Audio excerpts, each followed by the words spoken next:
नमस्कार, प्रणाम। आप सबका फिर से स्वागत है। आप सब देख रहे हैं भोजपुरी प्लेटफॉर्म। आप सबको बता दूं कि फिर से चंदन चंचल का एक गाने का पोस्टर आया, जिस गाने का टाइटल है देवरा बनल बा राजा। कब और किस समय रिलीज किया जाएगा, आप सबको बता दूं इस गाने को रिलीज किया जाएगा माँ गायत्री रिकॉर्ड से। इस गाने को रिलीज किया जाएगा बहुत ही कम समय में।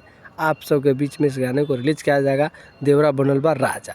आप सबको बता दूं इस गाने को गाया है सिर्फ चंदन चंचल ही गाना गाए हैं, और आप सबको देखने को मिलेगा चंदन चंचल और सोम्या पांडे इस गाने में दिखेगी। आपको बता दूं कि गायत्री रिकॉर्ड पे बहुत बड़ा धमाका लेकर आ रहे हैं सोम्या पांडे और चंदन चंचल। जिस गाने का टाइटल है देवरा बनल बा राजा। आप सब बता दीजिए इस गाने को लिखे हैं देवरा बनल बा राजा, इस गाने को लिखे हैं प्रिंस प्रियदर्शी, इस गाने को लिखे हैं। और आप सब बता दूं कि वही अंदाज में फिर से लेकर आ रहे हैं प्रिंस। आप सब बता दूं कि म्यूजिक डायरेक्टर हैं प्रियांशु सिंह का म्यूजिक डायरेक्टर है। तो काफ़ी समझिए कि तरह भक्ता सॉन्ग लेकर आ रहा है। तो आप सब हो जाइए तैयार, और जितने लोग चंदन चंचल के चाहने वाले हैं तो आप सब हो जाइए तैयार। का है कि आप सबके बीच में कल 6:30 पर इस गाने को रिलीज़ किया जाएगा, जिस गाने का टाइटल है देवरा बनल बा राजा। तो आप सब जाइए, चंदन चंचल के चाहने वाले एक बार चैनल को सब्सक्राइब कर लीजिए।